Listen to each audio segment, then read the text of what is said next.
Kathopanishad. The first part.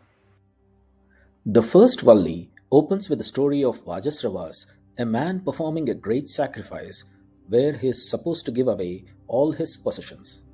His son, Nachiketa, notices that his father is offering old, unworthy cows as gifts that have no real value. With concern and a desire for truth, Nachiketa questions his father's integrity and asks him, "To whom will you give me?" offering himself as the real gift. Annoyed by the persistent questioning, the father in a moment of anger says, "I shall give you to Yama, the god of death." Staying true to the words of the spoken, Nachiketa sets off to meet Yama.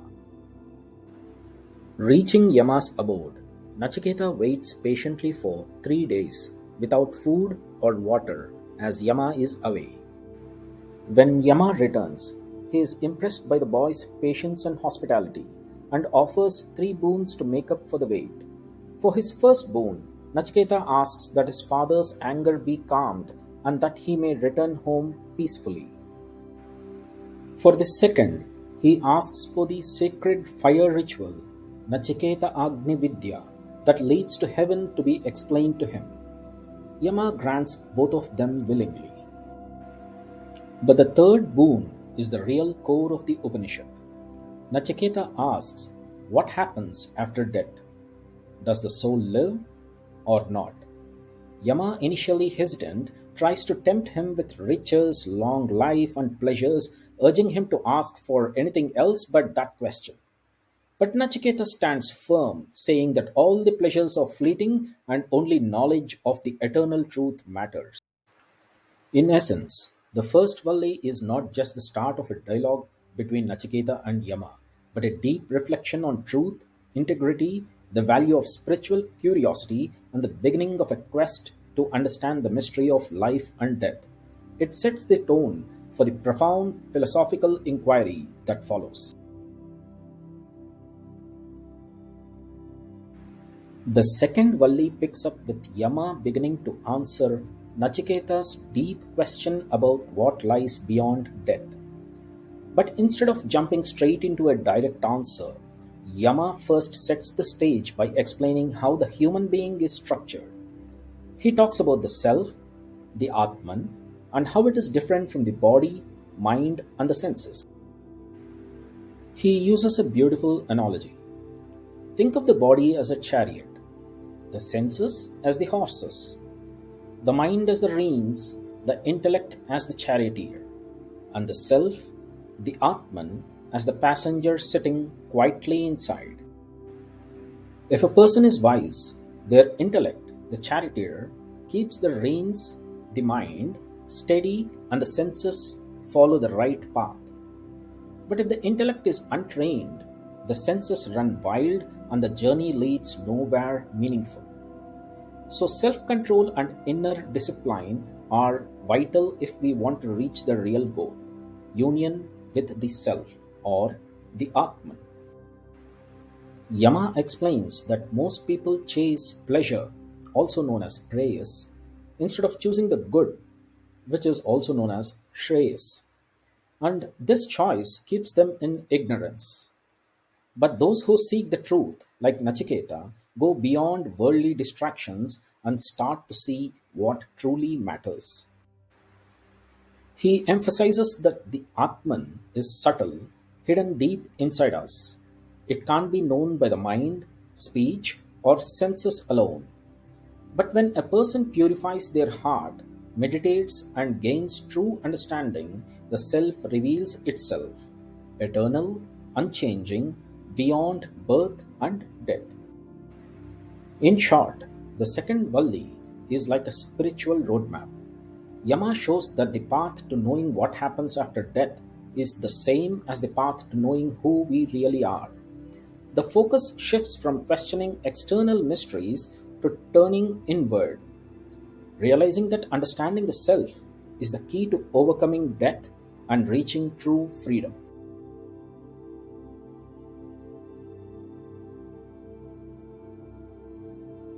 In the third Valli, Yama goes deeper into the nature of the Atman, the inner self, and what it means to truly realize it.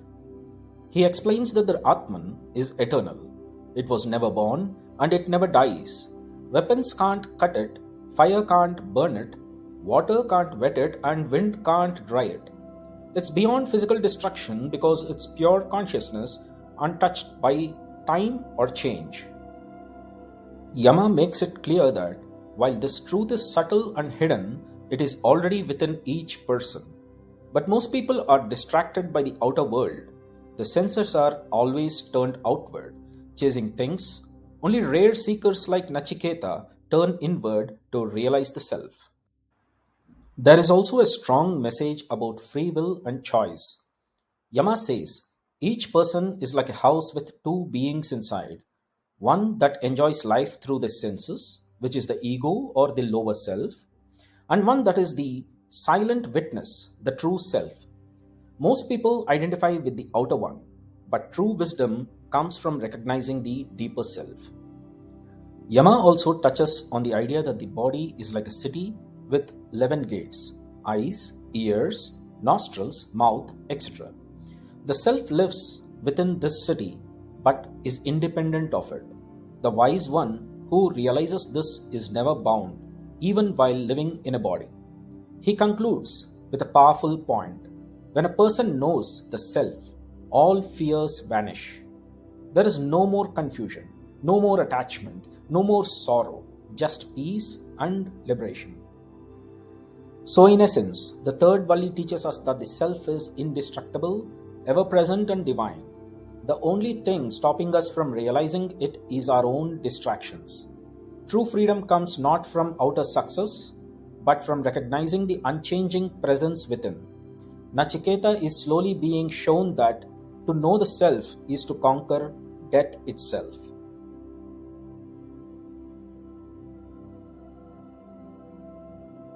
In the fourth Valli, Yama continues guiding Nachiketa, taking the conversation to a more meditative and philosophical level.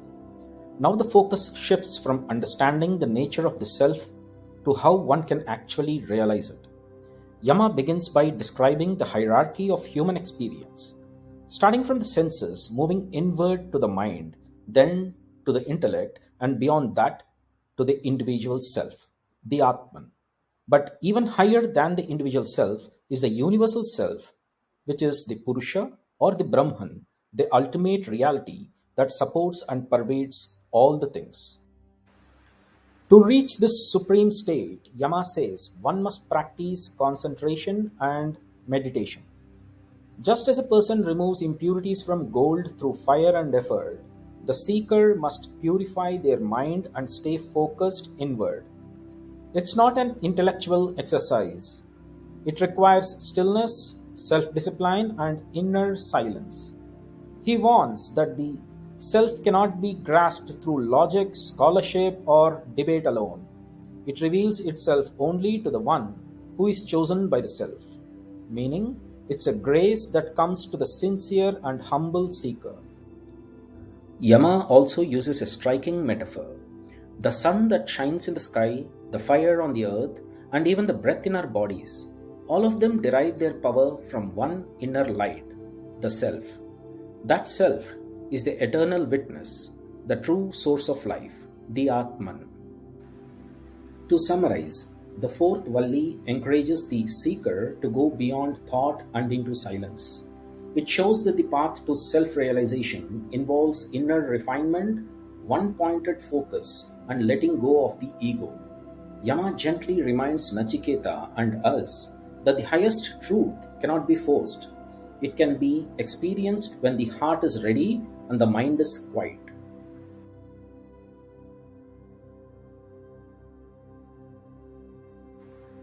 In the fifth Valli, Yama continues revealing the mystery of the self, using vivid imagery and metaphors to help Nachiketa grasp this subtle truth.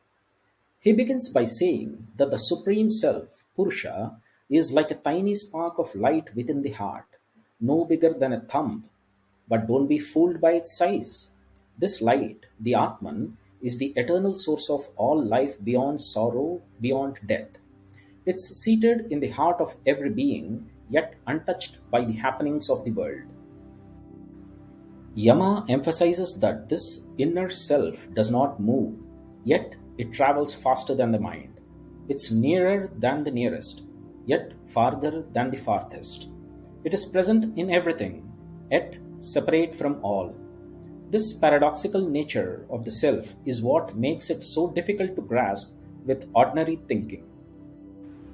He says, the wise see the self shining through all things, just like fire hidden in wood or air flowing everywhere. But the ignorant, trapped in outer distractions and ego, miss the truth even though it is right within them. There is also a reminder of the purpose of life to know this self, and by doing so, to become free from the cycle of birth and death. Those who realize this become immortal, not in the sense of living forever as a body, but by merging with the eternal essence beyond time. In essence, the fifth Valli is a poetic revelation of the universal self, hidden, shining, still yet all pervading. It teaches us that by looking inward, by understanding the light within the heart, we can break the chains of ignorance and attain true freedom.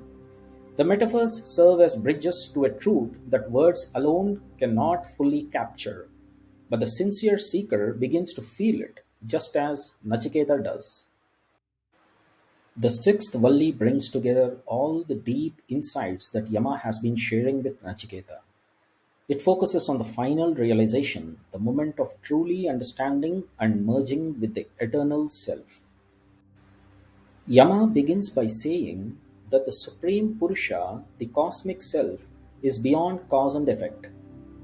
It's not created by anything and doesn't create in the way we understand creation.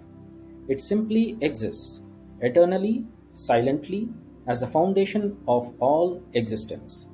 Everything, body, mind, universe, rests in it like shadows cast by light.